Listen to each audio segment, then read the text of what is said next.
Over the last 3 months, we went all over Singapore, Penang, Ipoh, Kuching, Johor, Kuala Lumpur and Klang to find the best bak kut tehs, and here are the ratings. I thought about it for a long while, and surprisingly, there is only one rating that I want to moderate. The most important one, if you know what I mean. But Aldrich, I hear you ask, so did you ever find out where did bak kut teh really originate from? Is bak kut teh Singaporean or Malaysian? Yes, kind of. What we know for sure is that bak kut teh was invented by coolies who work at the ports as a struggle meal to keep themselves going as well as to enrich their bodies. The herbs used in bak kut teh seek to 壮阳 and 补气, while the bones are believed to help with aches and joint pains suffering from carrying heavy goods all day. The immigrants from South China scraped together these ingredients in order to make a soup. Obviously, it has links to the soup culture of Chinese cuisine, but it never became bak kut teh until it reached our shores. So the next question to ask is, whose shores? Did the Teochew pepper variant appear first, or was the Hokkien herbal version earlier? The answer should be obvious. Historical records show the earliest pepper bak kut teh to be around the 1950s. Pioneers like Ng Ah Sio's father, Ng Mui Song, began selling the pepper variant in 1955 at the foot of Government Hill.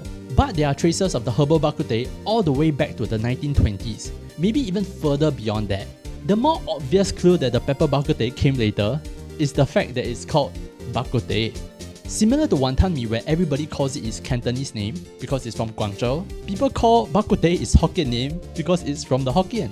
Okay, then all we have to do is go Klang, find out which is their oldest store, and we will have our answer. Asking the locals that question will lead you to one Tek Teh Bak Kut Teh, where the claim is that the dish is named after this guy, Tek Teh, which gives the teh in this bak kut teh and why this pork soup is weirdly named. That all sounds well and good, except there are two flaws in that claim. One, in Chinese dish naming convention, the person's name always precedes the dish name. Mapo Tofu or Chen's Mapo Tofu, two names there. Dongpo Rou, Fuqi Fei Pian, all of which have their own backstory. Breaking this convention is suspicious to say the least. And even if I were to humor the exception, putting the name after the dish, it should then be 肉骨得地 or 肉骨地 instead of 肉骨茶. That, coupled with the heavy tea drinking culture back in the day, makes this claim implausible. And two, OT companies like Peck Sin Chun have receipts of supplying tea to bak kut teh stalls dating back to at least 1933, although it is believed to be even further back since the company opens its doors in 1925. Tek Teh Bak Kut Teh started operations in the 1940s. So while it might be the oldest bak kut teh place in Klang, it was not the origin. How can that be? Here is where the paper trail goes cold. So I need you to imagine with me the originator of bak kut teh. What was his setup like? Do you think he keeps his invoices? Do you think he hires any food vloggers to feature his stall? Did he operate in Port Swettenham, currently known as Port Klang? Or perhaps he had a mobile setup where he could try selling his dish along Singapore River for a few days. I know two things for sure. One, he's not Singaporean because Singapore didn't exist back then. It was Malaya. And two, his bak kut teh probably sucked. Like we mentioned earlier, bak kut teh was a coolie struggle meal. Do you think they seeked out the best soya sauce they could find? That they tested 50 different combinations of herbs to make sure that it's not overpowering? That they'll be going, I'm feeling a little kawan today. Pork belly? Ugh. That's too fatty, I'm trying to watch my calories. No! Because something very important happened between the invention of bak kut teh and now. Modern societies of the human race, for the first time in history, established an infrastructure for food where the average person never has to worry about not having enough to eat. Almost every human being that came before you, even as recent as your parents, had to worry at some point in their lives about not having enough calories to survive. Which puts us amongst the first 0.5% of every human who has ever lived to have the privilege to diet. That means the bak kut teh they are currently serving in Klang is probably not the original bak kut teh. Thankfully, the recipe has been revised, the ingredients list elaborated, and the flavor exponentially boosted. So while we may never be able to pin down the true origin in black and white, we can most certainly find the best tasting one. Which best one you ask? All of them. Today, we will be visiting the top 2 of every version of the bak kut teh: pepper, dry, herbal, pitting pitting them head to head in order to find the best Bak Kut Teh. Welcome to the finale. Let's get it, guys.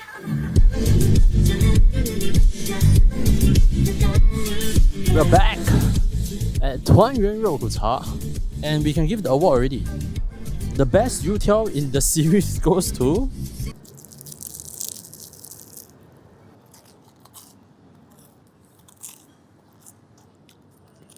crispy outside, bready interior, everything you expect of a youtiao. Which brings me to one thing that I wanted to say, but I had to wait to the end of the series. Yo, what's with the youtiao? Almost all of the places in the series provide very trashy youtiao. Like most of them are stored in a Tupperware, pre-cut, served to you cold and soft. And a lot of these places are charging a premium for the youtiao. We are talking about almost $3 per youtiao. Can we at least fry them fresh if we're gonna do that? It doesn't take a lot. Literally one wok. Or you can even get a deep fryer. 团圆 I think is the only place in the series that serve decent youtiao. So yeah, best youtiao goes to them. But more importantly, damn, the opacity. The pork rib seems to disappear into the soup. Let's give this a go.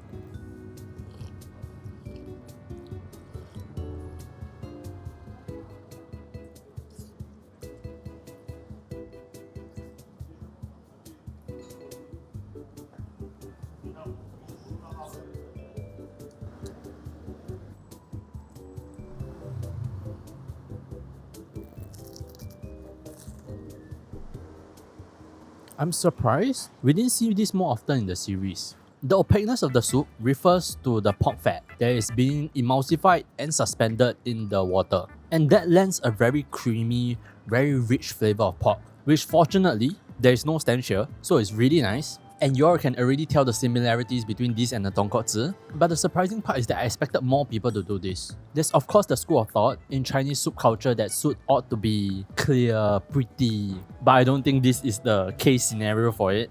There's a lot of things about Chinese soup culture that I didn't manage to talk about this series. Things like men, gun, tun. But maybe next time. Maybe next time on another soup dish. But for now, let's wrap it up here. On to our next Pepper Bak Kut Teh. We are back at Ng Ah Siu. For one reason, I guess the common theme is opacity.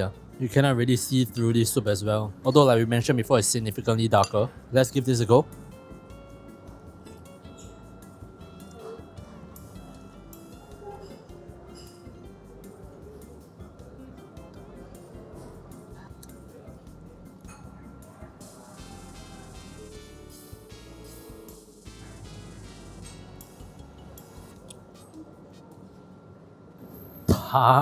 Tough. It is immediately obvious that Ng Ah Siu is better at bringing out the garlic and pepper. It almost tastes like a roasted garlic, roasted pepper kind of soup, which is very satisfying and addictive. The pepper and garlic profiles are so pronounced. And at the same time, a good bit of porkiness. I know I should talk about the ribs as well, but after Klung, it's just not a very interesting cut. I mean, it's cool to eat it off the bone, but I don't know how to think about it. I'll see you guys soon. The best Pepper Bak Kut Teh is Tuan Yuan pork rib soup.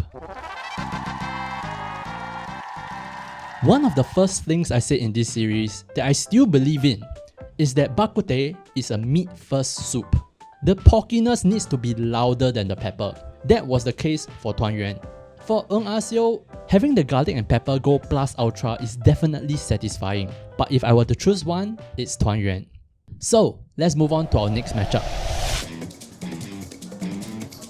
Okay, unlucky they sold out Rogan. We had the Rogan the last time, or tendons, and I described it as having two outies, the best part of the pork, and the most phenomenal dry bak kut teh set. So instead today we have a ping of 猪脚 and 脚丸. At least that is what she said. Really a little bit, like one piece of 脚丸I think. Looks freaking caramelized, man. Let's get it.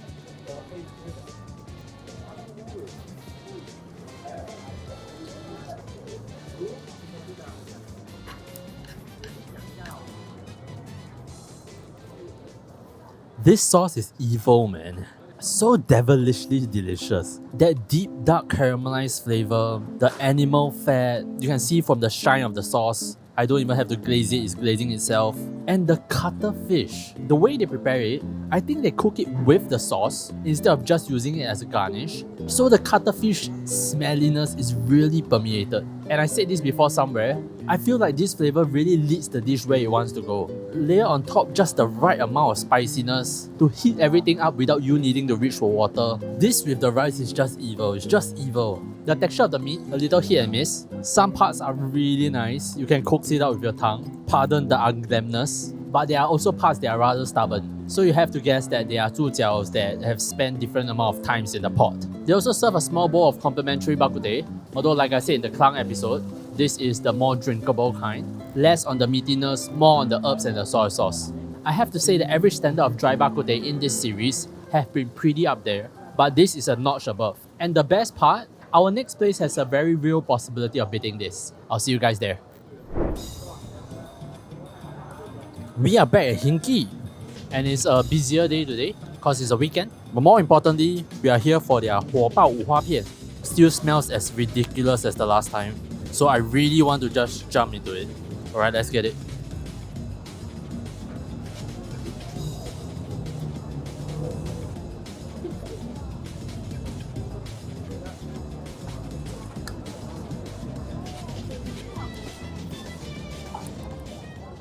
Oh, we have a problem. As a dry bak kut teh is perfect. The intensity of the flavor, the heat of it, the texture of the meat, and now you have the added fragrance of the chong yu fan or scallion oil rice. The problem is, how do I distinguish this from telok pulai? Although I have to say today's pork belly slices are cut a little thinner, a little smaller. You can see that some have already broke apart, whereas the slices that I had the other time were nicer, had a better bite to it. But still, triple S tier. As of now, I cannot name one thing that I will put one dry bak kut teh above the other. I don't know, I have to think about it. I'll tell you guys in a bit. The best dry bak kut teh is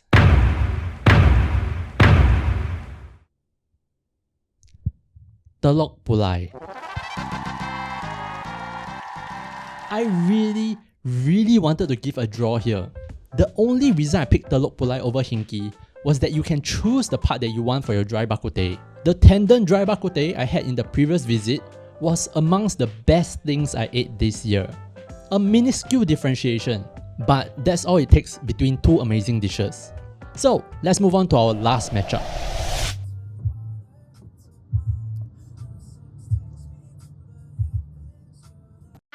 We're here, boys. Drive 3 hours just to check. Sheesh. Can I get a subscribe? We back. And first off, an honorary award. The best zhujiao in this series goes to Kiangki. No second to even be considered. Let me remember why.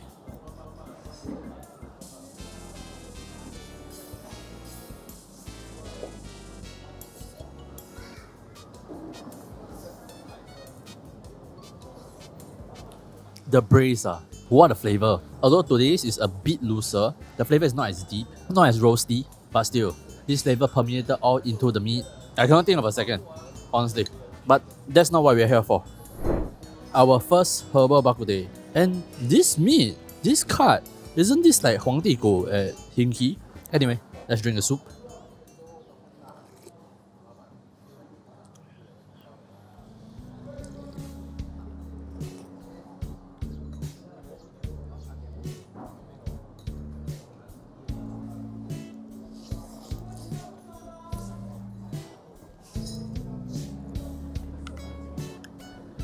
Throughout the series, the biggest problem that Herbal Bak Kut Teh face, I want to say 90% of them face this problem, is that the herbs are too strong. All you taste are the herbs. And I'm not sure how many of you will agree, but I'm here for a meat soup, not an herbal soup. And Kiangki is one of the rare ones that navigates this properly. The herbiness is kept under the meaty savouriness. It gives it another layer, a higher ceiling. It helps the dish instead of distracts from it. In the first episode of the series, I said that this is not about proving whether Pepper Bak Kut Teh is better or Herbal Bak Kut Teh is better, but instead it is finding the Herbal Bak Kut Teh to recommend to a Pepper Bak Kut Teh fan, and vice versa. Pepper Bak Kut Teh fans, I know that you don't like to go into the soup and all you taste are herbs. So this is the one that I'll recommend you. Very high praise, although I have to say, today's one is not as good as the one I had before. Today, on the surface, there is a very strong smell of huangxiu or shaoxingjiu, some sort of cooking wine. And the flavor isn't as deep, as chocolatey as the last time. Even so, no regrets driving 3 hours and having this again. On to our next stop. The best herbal bak kut teh Wait, is... You only shot one. Wait, what's this? Kiang Ki. I've never done this in my years of reviewing food, but Kiang Ki is so much better that it's a walkover. The way they balance the herbs and establish a flavor of their own, and then cooking a proper clay pot over charcoal until it's boiling hot, it's phenomenal. But like I said, the version I had this time was not as intense as the one from the previous visit, so unfortunately, it doesn't get the 4 plates. To get the 4 plates, for me to want to travel to another country to eat it, it must provide perspective. It must teach me something. Whether it be how Chongqing people worship mala, or what kind of ramen can stand out in the battlegrounds of Shinjuku, or why Bak Kut Teh is called Bak Kut Teh. Eating Klang's Bak Kut Teh made me realize one thing. Bak Kut Teh is not a soup dish. It is a meat dish. I've been drinking tea with all these different soups throughout the series, and it never felt right. It's kind of like having a rain shower on top of you while you're in an onsen. There's so much liquid that ends up competing against each other. Only a brutally rich, extremely indulgent dish like the Klang Bak Kut Teh can give meaning to the tea. After this trip to Klang, I stopped caring about why people call Bak Kut Teh, because I found my answer. Jia Bak Kut, Lim Teh. Which brings us to the final matchup of the series, True Bak Kut Teh.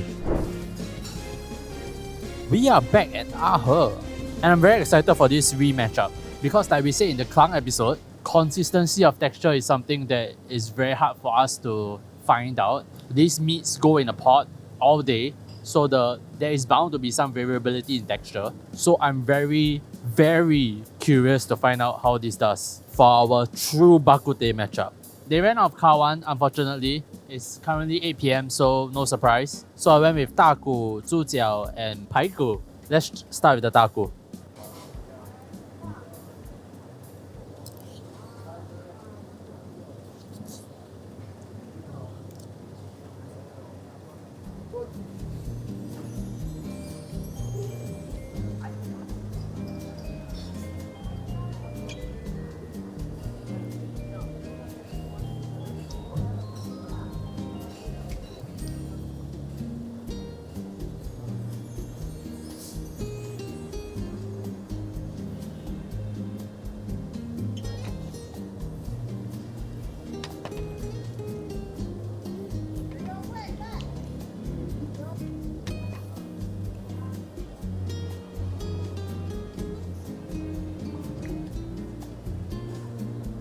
Hay有小骨吗？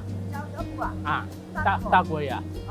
大骨 OK 啊 ，OK。Thank you。It's really the true Bak Kut Teh. One, because it shows how the herbs are supposed to be used. You get all that fragrances just elevating that pot flavor, giving you more. And two, because of the richness of the broth, then the tea plays such an important part. I drank maybe 10 liters of tea throughout the series. This is the most satisfying sip, right after Herbal Bak Kut Teh. And it's not even good tea. It's pretty trashy. I've drank enough to know. Brute force my way into tea knowledge. Although I have to say, I was right. With their way of cooking, right, texture is gonna vary so much. Today's 猪脚 was not as good. You can see all these stubborn ligaments here. Haven't had the time to break down yet. Which I question, how are they gonna cook it? How are you gonna one pot all the ingredients with different cook times and then try to manage it all together without a definite serving time? Because customers walk in and out and you don't know what parts they're gonna order. Sure, you can top up more parts as the day goes on, but how are you gonna tell? The 猪脚 that I had today was about 20-30 minutes away in cook time from the one that I had in the first visit, which might give Mo Sang Ko an opportunity, which is where we're heading next. So I'll see you guys there. We are back at Mo Sangkor. I'm here at the opening minute of the evening shift, so we still get Kawan. Even though it is Kawan, I think I have seen 3 different ways in which it's cut and served. But we've done a whole episode of intro already, I don't need to say anymore. Let's get it.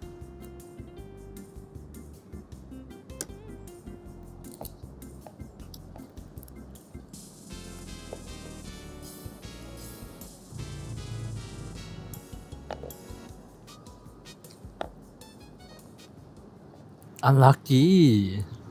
Well, the good news is theory confirmed. Variability in texture is real. I reckon every Bak Kut Teh place has a golden window where all of their meats are exactly as intended. Because we are in the same shop, ordering the same thing, sitting at the same table, just 2 weeks apart, and look at the difference in texture. The first time we came, it barely holds any shape.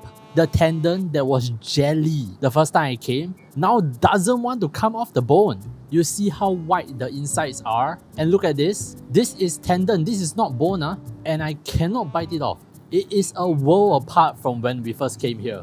If the super tender meat we had the first time was in Klang, the version that we are having today is still stuck in traffic in KL. It needs another hour to catch up, at the minimum. The gravy, or zhi, we have more of it today, but it is still as thick, not in flavor but texture. It feels as though there is starch added to it, because the flavor is not very intense. In fact, it's very sweet, and nowhere near as nuanced. The herbs and the soy sauce is still much louder, and even oyster sauce. The sweetness making me taste oyster sauce. Well, that's why we have the revisits in the finale. It's for situations like this. So, let's move on to the award ceremony.